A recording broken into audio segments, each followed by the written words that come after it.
How did your dad lose his custody rights? My dad's first holiday with full custody almost became my last.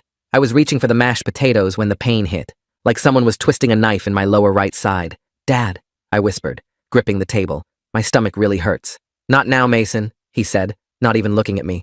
We're about to do the family toast. This was our first Thanksgiving at Grandma Fiona's house in 3 years. The first one since Dad won partial custody. The first one without Mom. I want to make a toast, Grandma Fiona began, raising her wine glass, to having our family back together, away from certain negative influences. Everyone knew she meant Mom. The pain was getting worse. I pressed my hand against my side and felt heat radiating through my shirt. Dad, I tried again. I think something's wrong. Mason's trying to ruin dinner, my cousin Sinan announced. Just like last time. Last time, when I was 8 and threw up at Easter because Mom had just told me about the divorce. They still hadn't forgiven me for making a scene. I'm not trying to. A wave of nausea hit me so hard I doubled over. Oh, here we go, Aunt Linda sighed. Fiona, didn't I tell you? The mother probably coached him to do this. My mom's not even here, I protested, then immediately regretted raising my voice as another stab of pain shot through me. Watch your tone, Dad warned. Your mother's not here because she lost that privilege, and you're not going to manipulate your way out of family time. I stood up, planning to go to the bathroom, but the room tilted. I grabbed the chair to steady myself. Sit down. Grandma Fiona's voice was ice. We do not leave the table during the family toast. It's disrespectful. I think I'm going to throw up. Of course you are. Uncle Robert laughed. Just like your mother. Always so dramatic. Always the victim. My 10-year-old sister Alice looked at me with worried eyes from across the table. She'd been silent since we arrived, intimidated by Dad's family. Please, I whispered. I need to lie down. You need to show respect, Dad said firmly. This is the first holiday we've had without your mother's interference. You're not ruining it. The pain was spreading now, like fire across my abdomen. I could feel sweat dripping down my back. Maybe he really is sick, my cousin Bethany said quietly. Don't you start, her mother snapped. He's fine. Just wants attention because Mommy's not here to baby him. I tried to sit back down, but my legs wouldn't cooperate. The chair scraped loudly against the floor as I missed it and stumbled. Mason James! Dad stood up. That's enough. Dad, please. Tears were streaming down my face now. It hurts so bad. You know what hurts? Grandma Fiona stood too. Having to watch my son deal with your behavior. Having to see what that woman turned you into. Alice suddenly pushed back her chair. He's not faking, she screamed. Look at him. He's white. Alice, sit down, Dad ordered. No! She was sobbing now. Mom said if we ever needed help to call 911. She said you wouldn't listen. She said, your mother said a lot of things, Aunt Linda interrupted. Most of them lies. The room started spinning. I dropped to my knees, clutching my side. It felt like my insides were on fire. He's being ridiculous, Uncle Robert said. In my day, kids didn't pull these stunts. It's not a stunt. Alice was hysterical. Please, someone help him. I'm calling his mother, Aunt Linda announced. Through my tears, I saw Alice crawling under the table toward the kitchen.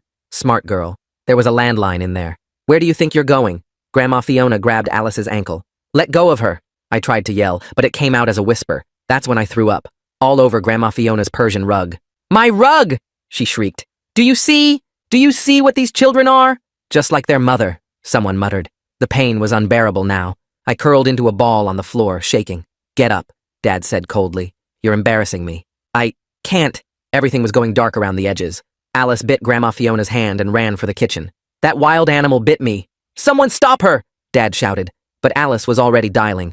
I could hear her screaming our address into the phone. Hang up that phone, Dad roared. No, Alice sobbed. You're letting him die, just like Mom said you would.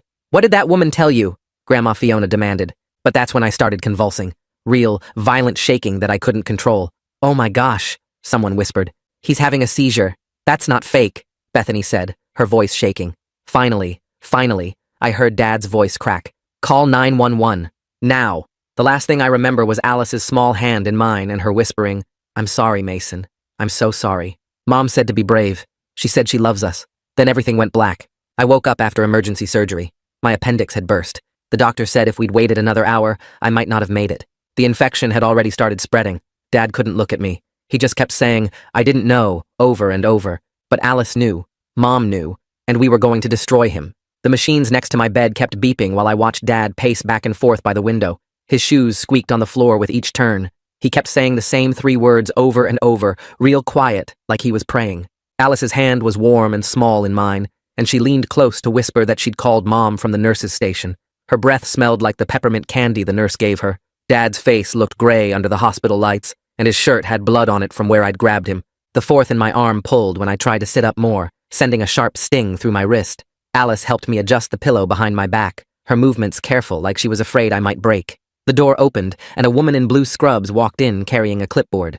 She looked at Dad first, then at me, then started explaining what happened inside my body. My appendix had burst open, and poison was spreading through my belly when they cut me open. She pointed to spots on my stomach where they'd had to clean out the infection. If we'd waited one more hour, she said, looking straight at Dad, I probably would have died.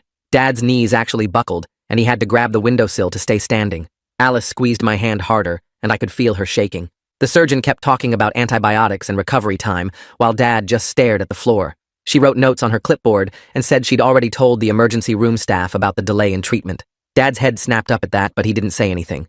The surgeon left, and we sat there in silence, except for the beeping machines. Around midnight, I heard running footsteps in the hallway, and then Mom burst through the door. She looked wild, her hair messy, and her coat half off her shoulders. Dad immediately backed toward the door, but Mom didn't even glance at him. She grabbed me and Alice both, pulling us against her chest so tight I could barely breathe. Her tears dropped onto my hospital gown, and she kept kissing the top of my head. Alice started sobbing into Mom's shoulder, and I felt my own tears coming again. Mom held us for what felt like forever, rocking us slightly like when we were little. Dad slipped out into the hallway without saying anything. The next morning, a woman with gray hair and a badge knocked on the door. She introduced herself as Donna Waite from Child Protective Services and said the hospital had called them. Mom sat up straighter in the chair she'd slept in all night. Donna explained that the emergency room staff documented that several adults stopped me from getting help for a dangerous medical problem. She had a folder with papers and started asking Mom questions about custody arrangements. Dad and Grandma showed up while Donna was still there, and Grandma immediately started talking loud and fast. She told Donna that Mom must have told me to fake being sick to ruin their family dinner. Dad nodded along, adding that I'd always been dramatic, and Mom encouraged it. Donna looked at them both, then opened her folder and pulled out some papers. She showed them the medical report that said my appendix had burst, and I almost died from infection. Grandma's mouth kept moving, but no sound came out. Donna said she'd already read all the medical records and understood exactly how serious this was. She turned to me and asked if I felt okay to talk about what happened. My head felt fuzzy from the pain medicine they kept giving me through the IV. I looked at Alice, and she nodded at me, so I nodded at Donna. Mom said she'd take Alice to get some breakfast from the cafeteria to give us privacy. Grandma tried to say she should stay, but Donna said family interviews were private. Once everyone left, Donna pulled her chair close to my bed and told me to take my time. I started from when the pain first hit during dinner and told her everything. How I begged Dad to help me, and he said I was ruining dinner. How Aunt called me dramatic, and Uncle laughed at me. How they wouldn't let me leave the table or go to the bathroom. I told her about throwing up on the rug and Dad telling me I was embarrassing him. Then I explained how Grandma grabbed Alice's ankle to stop her from calling for help. Donna wrote everything down in a notebook, sometimes asking me to repeat things to make sure she got it right. She asked how long I was asking for help before someone finally called 911. I tried to remember, but everything got blurry toward the end. She said that was okay, and that she was proud of me for being so brave. When we finished, she called Alice back in for her turn. Alice pulled out her phone and showed Donna the call history, with the exact time she dialed 911. She explained how she crawled under the table, and Grandma tried to stop her. The timing here feels really strange. Mason's appendix just happens to burst during the one holiday where Dad has custody. I'm curious what made Alice so prepared with that 911 plan, like Mom coached her for exactly this kind of emergency, but somehow knew Dad wouldn't listen to medical issues specifically. Alice's voice got louder when she told about biting Grandma's hand to get free. She said Grandma called her a wild animal, and Dad yelled at her to hang up the phone. Donna took pictures of the call log with her own phone.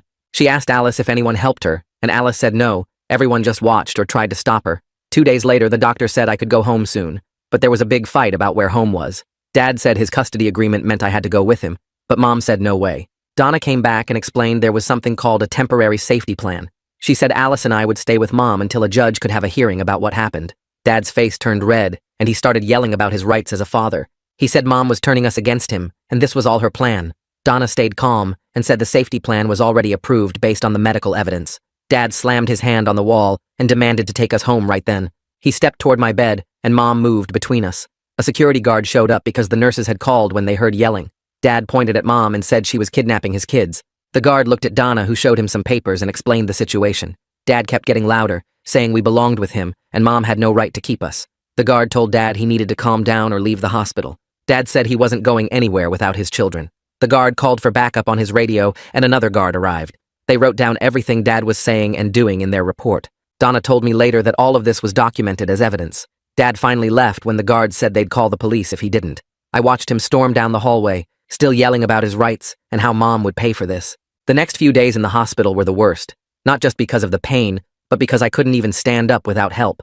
The nurse had to hold my arm just to get me to the bathroom, and even that short walk left me shaking and sweating. My stomach muscles were basically useless from the surgery, and every time I tried to sit up on my own, it felt like someone was ripping me open again. Alice stayed with me every single day, curled up in the visitor's chair doing her homework on Mom's laptop.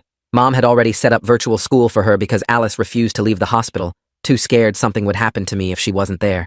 The physical therapist came twice a day to help me practice walking down the hallway, and I hated how weak I was, barely making it 20 feet before needing to sit down. Mom spent most of her time on the phone in the hallway, and I could hear her talking to someone named Cecilia Becker, who she said was the best custody lawyer in the state. They talked about emergency hearings and medical evidence and something called an ex parte order. When Mom came back in the room, she explained that Cecilia was already filing paperwork to change the custody arrangement based on what happened at Thanksgiving.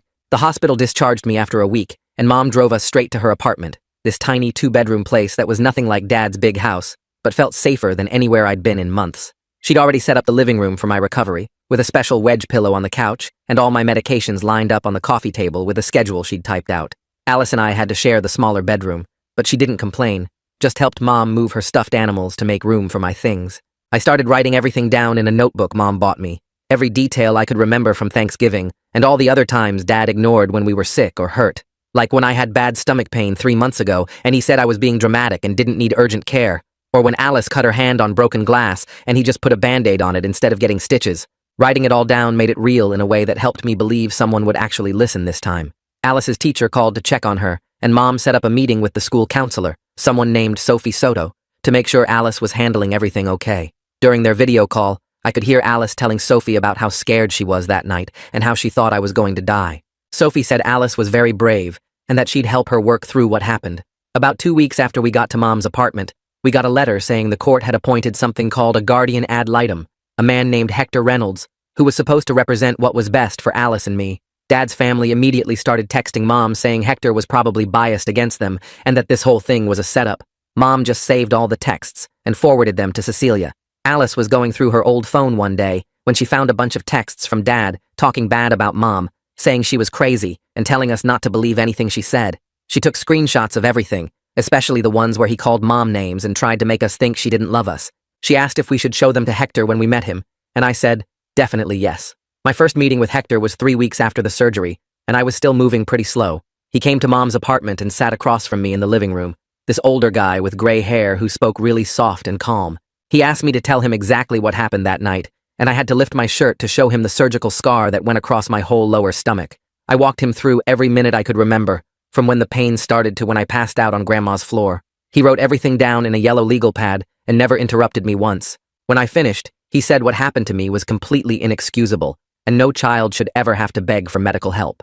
Alice met with him next, and she brought her phone to show the exact time she called 911, which was 7:43 p.m. according to the call log.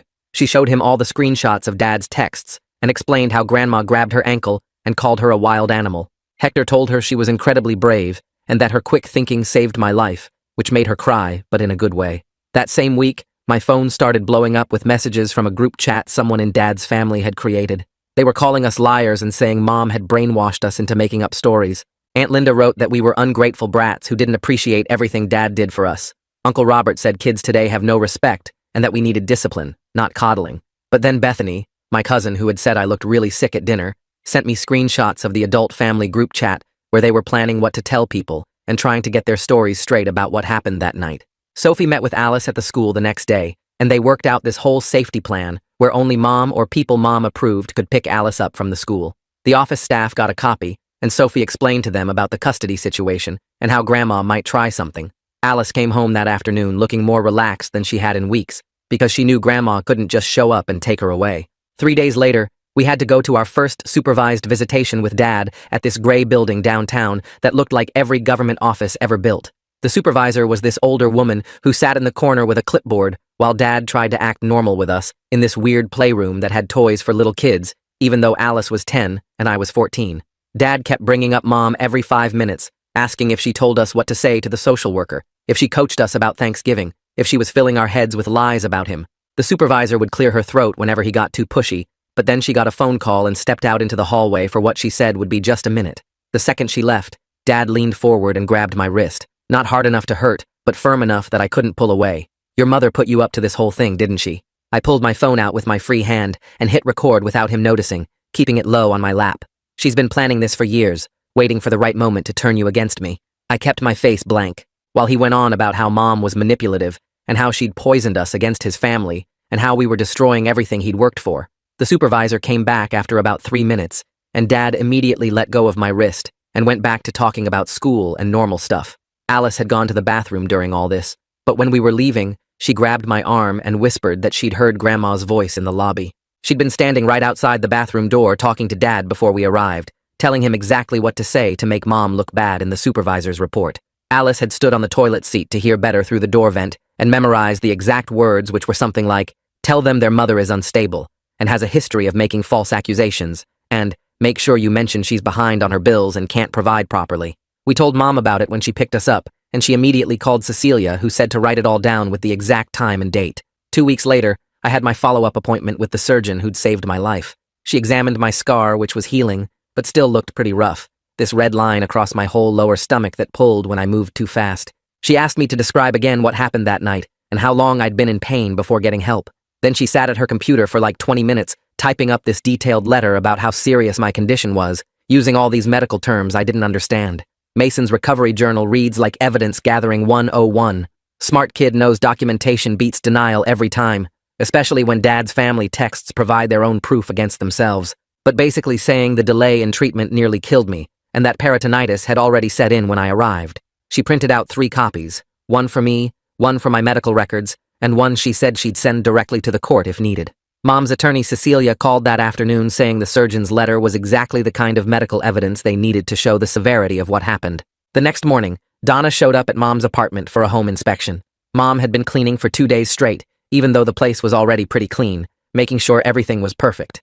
Donna walked through each room with a checklist, taking pictures of Alice's homework station that Mom had set up in the corner of the living room with all her school supplies organized in little bins. She photographed the medication schedule Mom had posted on the fridge, showing exactly when I needed to take my antibiotics and pain meds with check marks for each dose. She looked in the kitchen cabinets, which were full of food, checked that we each had our own bed with clean sheets, made sure the bathroom had all our toiletries and first aid supplies. She spent extra time in our room where Mom had put up some of our artwork and photos, making it feel like home even though we'd only been there a few weeks. Donna wrote notes about everything being stable and appropriate, and said she was impressed with how organized Mom was, despite the sudden transition. That same night, my phone buzzed with a long text from Aunt Linda. She wrote this whole thing about how sorry she was that things got out of hand at Thanksgiving, but that I needed to think about what I was doing to the family. She said Dad was devastated, and that Grandma was having chest pains from the stress, and that we were tearing everyone apart with our accusations. She ended it by saying family was supposed to stick together, and that I should convince Alice to stop this nonsense before it went too far. I screenshotted the whole thing and forwarded it to Hector without writing back, because Cecilia had told us not to respond to any messages from Dad's family. 3 days later, Mom got a call from Alice's school saying Grandma had shown up trying to pick Alice up.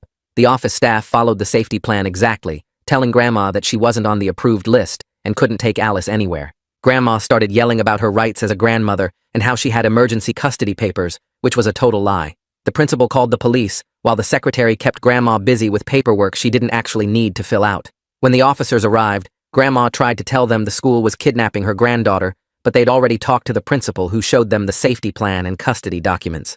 The police made Grandma leave and wrote up a report about the attempted violation of the custody agreement, which the school immediately sent to Sophie, Donna, and Mom's attorney. About a week later, Mom took us grocery shopping and I was pushing the cart past the deli section when I smelled gravy heating up. My whole body just froze, and suddenly, I was back on Grandma's floor, curled up in pain, while everyone stood around calling me dramatic. My chest got tight, and I couldn't breathe right. My hands started shaking, and I felt like I was going to pass out. Mom saw what was happening and immediately abandoned the cart, getting me outside to the parking lot where she sat me down on a bench and helped me breathe slowly, counting with me until my heart stopped racing. She called around that afternoon and found a therapist named Olive who specialized in medical trauma and got me an appointment for that week. A few days before my first therapy appointment, Alice came to me with this plan she'd been working on. She wanted to sneak back into Dad's house when he was at work and go through Grandma's phone because Grandma never locked it and always left it charging in the kitchen. Alice figured there would be texts about us, or about that night that we could use as evidence. I told her absolutely not, that it was way too dangerous, and probably illegal too. She got upset saying we needed more proof, but I explained that we had enough evidence already, and breaking into Dad's house would only make us look bad, and could get Mom in trouble. We agreed to trust the legal process, and let the adults handle getting evidence the right way. After my first session with Olive, where I mostly just told her what happened, I met with Hector and Cecilia at Mom's attorney's office. I played them the recording from the supervised visit, where Dad grabbed my wrist and accused Mom of coaching us. The sound quality wasn't perfect, but you could clearly hear Dad saying Mom had poisoned us against him and that she'd been planning this for years. Cecilia took notes while listening, and Hector asked me why I'd thought to record it. I explained that Mom had always told us to document everything with Dad's family because they would lie about what happened, and this seemed like something important to have proof of. They said the recording showed a clear pattern of Dad trying to manipulate us and blame Mom for everything instead of taking responsibility for what happened at Thanksgiving. The next day, Sophie called to say she wanted to work with Alice on writing down what happened at Thanksgiving. Mom drove us to the school counselor's office, where Sophie had set up a quiet room with colored pens and paper. Alice sat at the small table and started writing slowly, her tongue poking out the way it does when she's concentrating hard. Sophie sat next to her, not rushing, just being there while Alice wrote about how scared she was when I fell on the floor. She wrote about Grandma grabbing her ankle and how she bit her to get free. She wrote about calling 911 and Dad yelling at her to hang up. When Alice's hand got tired, Sophie helped her take breaks, and they practiced reading parts out loud. Alice's voice shook at first, but got stronger each time she read about saving my life. Sophie recorded Alice reading the whole thing on her phone so Alice could practice at home too. Meanwhile, Cecilia had me come to her office 3 times that week to go over every single detail of Thanksgiving. She had this big timeline on a whiteboard, and we went through it minute by minute. I kept getting mad when I talked about Uncle Robert laughing at me, or Grandma screaming about her rug while I was dying. Cecilia would stop me and make me breathe and count to 10. She explained that getting emotional during the deposition would make Dad's lawyer try to confuse me. We practiced with her assistant pretending to be Dad's lawyer, asking me trick questions and trying to make me lose my temper. By the 3rd session, I could tell the whole story without my voice shaking or my fists clenching. Alice was playing a game on her phone one afternoon when she noticed something weird in her settings. There was an app she didn't download called Family Tracker that showed her location all the time. She showed Mom, who immediately called Cecilia's office. Their IT guy came to the house that same day and found the app was installed with Dad's Apple ID. He took screenshots of everything, showing when it was installed and how it tracked Alice 24/7. The IT guy also found Dad could see her text messages through the app. He wiped her phone completely clean and set her up with a new Apple ID that Dad couldn't access.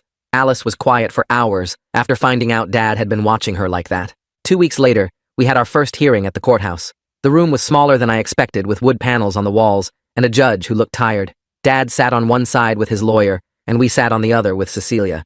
Hector stood in the middle since he was there for me and Alice. The judge read through all the reports from Donna, the hospital, and Hector. Dad's lawyer tried to argue that it was all a misunderstanding, but the judge cut him off. She ordered supervised visitation only, twice a month for 2 hours each. Dad had to take parenting classes and complete them before he could ask for any changes. She also said Grandma couldn't be at any visits and couldn't pick us up from the school. Dad's face turned red, but his lawyer grabbed his arm before he could say anything. It wasn't full custody for Mom, but at least we were safe.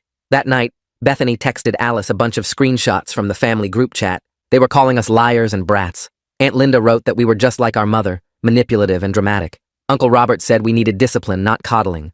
Grandma wrote the longest message about how we'd destroyed the family and turned our backs on blood. The worst part was Dad liked every single message. Alice cried reading them, and I wanted to throw my phone at the wall. Mom said to save everything and forward it to Cecilia. A few days later, Cecilia called with news that made my stomach drop. She'd been going through Dad's insurance records and found something from 3 months before Thanksgiving. Dad had called the nurse line about my severe stomach pain, and they told him to take me to urgent care immediately. He never took me. The insurance showed he declined the recommended visit. Cecilia said this proved a pattern, that Thanksgiving wasn't the first time he ignored my medical needs. She was adding it to our evidence file. Alice had to go with Mom to pick something up at Grandma's church for the custody case. While Mom talked to the secretary, Alice waited in the hall. She heard 2 older ladies whispering about our family. One said she always thought Grandma was too harsh on those kids. The other said she saw what happened at Easter when I threw up and how mean everyone was to an 8-year-old. A man walking by added that he'd heard about the Thanksgiving incident from his daughter who worked at the hospital. Recording that supervised visit was pretty clever. I wonder if Mason knew something would happen, or just had good instincts about documenting everything with this family. The tracking app on Alice's phone raises questions about how long Dad had been monitoring her movements and messages before all this happened. Alice realized not everyone believed Grandma's version of perfect family. Some people were starting to see the truth. My sessions with Olive were hard at first. Every time I tried to talk about lying on Grandma's floor, my chest would get tight, and I'd feel like I couldn't breathe. Olive taught me to press my feet flat on the floor and count 5 things I could see, 4 I could hear, 3 I could touch, 2 I could smell, and 1 I could taste. It helped pull me back to her office instead of being stuck in that dining room. We practiced telling the story in small pieces, stopping whenever I needed to ground myself. After a few sessions, I could get through the whole thing without panicking. At Mom's apartment, Alice and I shared a room which actually made her feel better. She'd wake up 2 or 3 times every night and lean over to watch my chest rise and fall. Sometimes she'd whisper my name to make sure I'd respond. Mom got her a nightlight that projected stars on the ceiling, and we started a bedtime routine where we'd read together. Her nightmares were getting less frequent and less intense. She still had them, but now she knew she could wake me or Mom up, and we'd sit with her until she felt safe again. Then Dad's lawyer filed a thick stack of papers claiming Mom was turning us against him.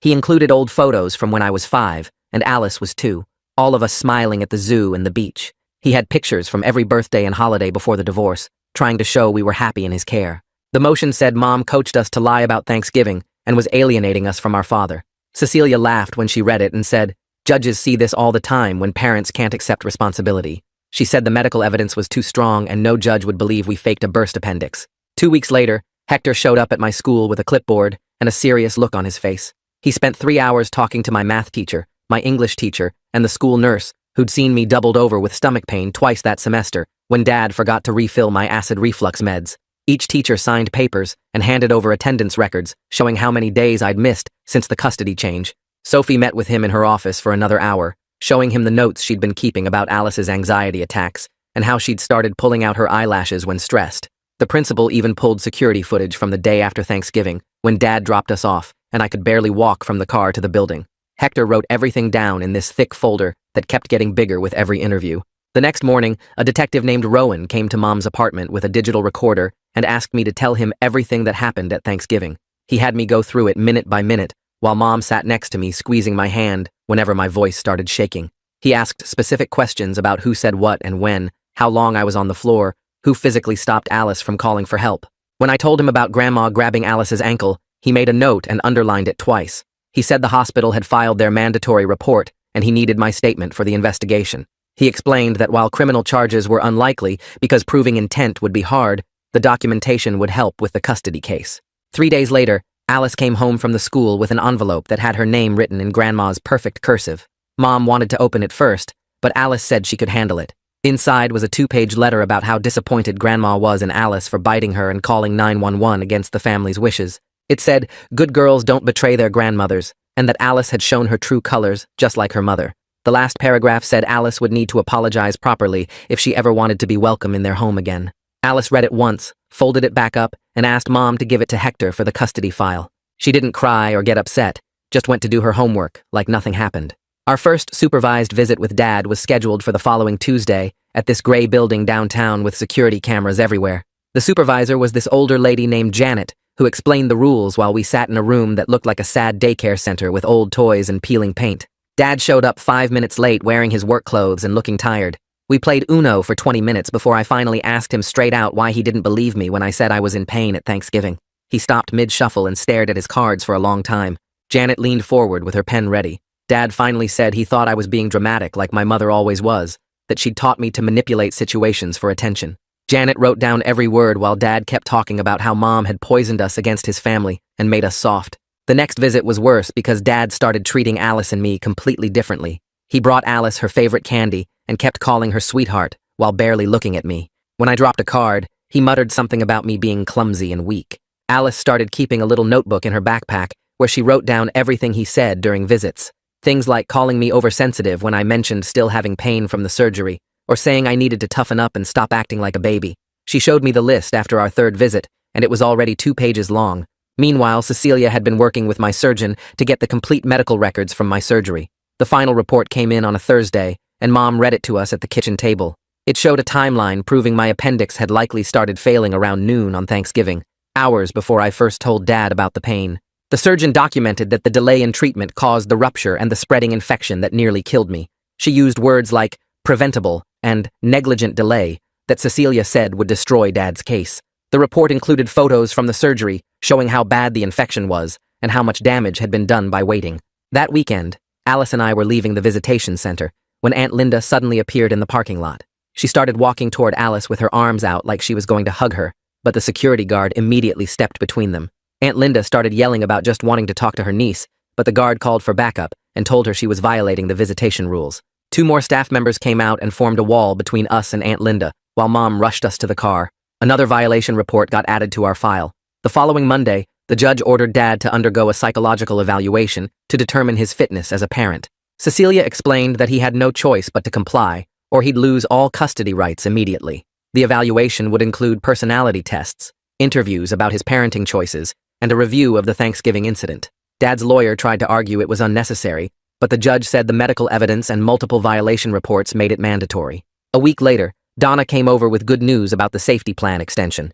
She said CPS was keeping us with Mom until the final custody hearing in 2 months, and that she was officially recommending permanent custody modification based on medical neglect. She had a thick file of evidence including the surgeon's report, the detective's notes, teacher interviews, and all the violation reports from Dad's family. She said she'd been doing this job for 15 years and had rarely seen such clear documentation of neglect. Hector called that night to schedule practice sessions for our testimony and said we needed to be ready to stay calm and stick to facts without seeming vengeful or coached. Sophie met with Alice 3 times that week in the school counselor's office, and I watched through the window as they moved chairs around to make it look like a courtroom. Alice stood at a pretend witness stand they made from a desk, while Sophie played different roles. First, the nice lawyer asking easy questions, then switching to play Dad's attorney trying to confuse her. Sophie showed Alice a red card she could hold up if she needed a break, teaching her it was okay to pause instead of getting overwhelmed. Each time they practiced, Alice got better at staying calm when Sophie asked tricky questions about whether Mom told her what to say. By the 3rd session, Alice was answering clearly without looking at Sophie for help, keeping her hands steady on the desk even when Sophie raised her voice like Dad's lawyer might. 2 weeks before the trial, I woke up with my surgical site feeling hot and swollen, and when Mom checked it, she saw red streaks spreading from the incision. She drove me to urgent care immediately, while Alice sat in the back seat crying that I was going to die again. The doctor said it was just a minor infection, but needed antibiotics right away, and he cleaned the wound while I gripped the exam table. Mom took photos of the infected site for our records, and the urgent care doctor wrote a note saying this was common after emergency surgery with complications. Alice held my hand the whole time, checking my face every few seconds to make sure I was still okay. The antibiotics worked fast, but the whole thing scared everyone, especially when Cecilia said we needed to document it as ongoing medical issues from the original neglect. 3 days later, Mom took Alice for her regular pediatrician appointment that she'd been getting every 6 months since the divorce. The doctor pulled up Alice's complete medical history on his computer, showing she'd never missed a vaccine or checkup while in Mom's care. Talk about building a case brick by brick, between Hector's growing folder of evidence and Alice's secret notebook tracking Dad's comments. These kids are basically running their own legal department with better documentation than most law firms. He printed out 5 years of records showing Alice's growth charts, immunization records, and notes from every visit where Mom asked questions about Alice's development. The pediatrician wrote a letter stating Alice received consistent, appropriate medical care under Mom's custody, unlike what happened at Dad's house. Cecilia added these records to our evidence binder, which was now 3 inches thick. The morning of the trial, we all got dressed in the clothes Cecilia picked out for us. Me in khakis and a button-down shirt that didn't press on my healing scar. Alice in a blue dress with her hair in braids. The courtroom was smaller than I expected, with wood paneling and uncomfortable benches. Dad's attorney started his opening statement by waving his arms around, saying Mom had poisoned us against our father and coached us to lie about Thanksgiving. He called the whole thing a manipulation to get more child support, saying Mom was bitter about the divorce. Cecilia sat perfectly still, taking notes while he talked, not reacting to any of his accusations. When it was her turn, she stood up with our evidence binder and calmly laid out the medical timeline, starting with my symptoms at noon and ending with emergency surgery for a burst appendix. She showed the judge photos from my surgery, the surgeon's report about how close I came to dying, and the infection I just had as proof of ongoing complications. Dad's attorney kept objecting, but the judge told him to sit down and let her finish. Alice went to the witness stand first, and I could see her hands shaking as she put them on the Bible. She told about hearing me ask for help over and over, watching me turn white and fall down, seeing Grandma grab her ankle to stop her from calling 911. When Dad's attorney tried to ask if Mom told her to say these things, Alice held up her red card and said she needed a break. After 2 minutes, she came back and answered clearly that Mom only told her to tell the truth. Dad's attorney asked why she bit Grandma, and Alice said because Grandma was hurting her and stopping her from saving me. The judge wrote notes the whole time Alice talked. When it was my turn, I brought my evidence folder to the stand, my hands steady even though my stomach was churning. I played the audio recording from the supervised visit where Dad tried to get me to blame Mom, and you could hear the judge typing on her computer as it played. I showed her my journal entries from right after surgery when everything was fresh, reading the parts about thinking I was dying while Dad called me dramatic. I looked straight at Dad when I described lying on Grandma's floor believing I might not make it, watching him choose his mother's approval over my life. Dad looked away first. The surgeon's letter got entered as evidence, with the parts about preventable complications and negligent delay highlighted in yellow. When I finished, Dad's attorney barely asked me anything, just confirmed the dates and times. During the lunch break, we sat in the courthouse hallway eating sandwiches Mom packed when Dad walked up to Alice. He started saying he was sorry, that he never meant for things to go so far, but Alice stood up and told him she wasn't ready to hear it. Sophie stepped between them and walked Alice to the bathroom, while Dad just stood there with his mouth open.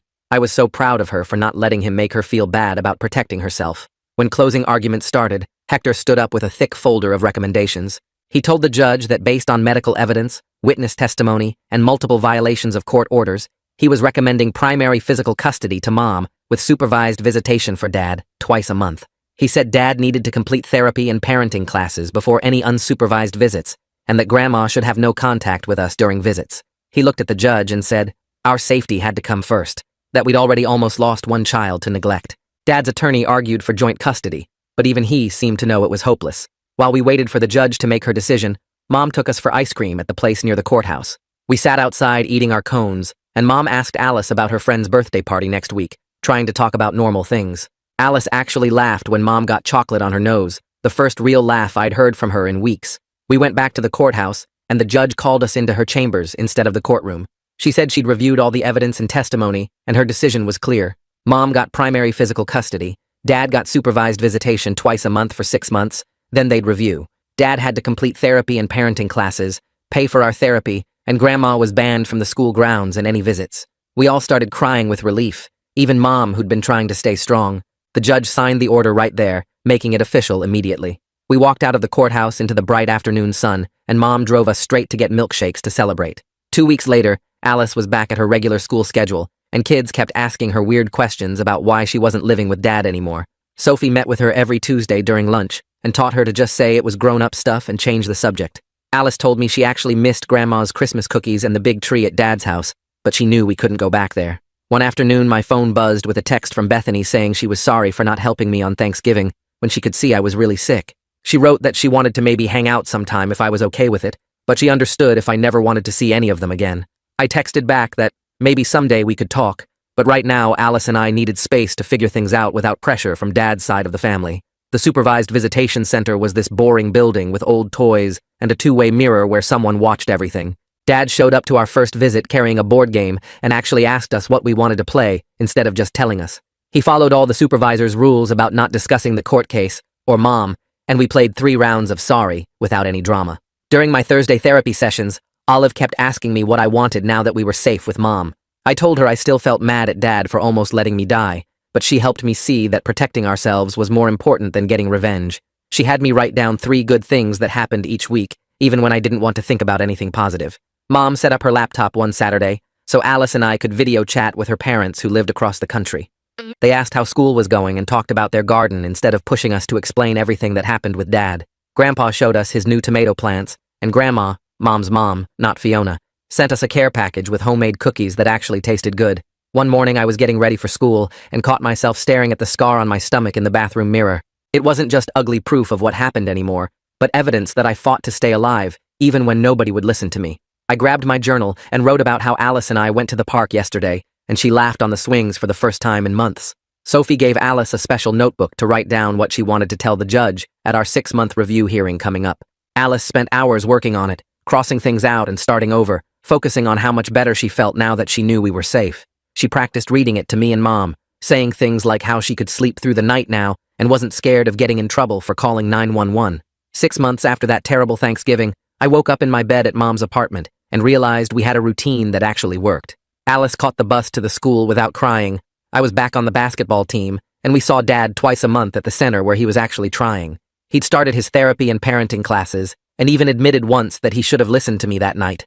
The anger wasn't gone, and probably never would be completely, but it didn't control everything I did anymore. Alice and I had our own inside jokes now, and she'd stop checking on me every night to make sure I was still breathing. We weren't trying to destroy anyone anymore, just trying to be regular kids who happened to have a really messed up story about a Thanksgiving dinner. The trauma counselor said healing wasn't a straight line, and some days were harder than others, but we were doing it. Mom had primary custody. Dad was getting the help he needed, and Alice and I knew we'd always have each other no matter what happened at the next court review or anywhere else. Makes you wonder, right? All those years of medical records might have been the one thing that left Dad's lawyer completely quiet during cross-examination. Like the video, it helps more than you think.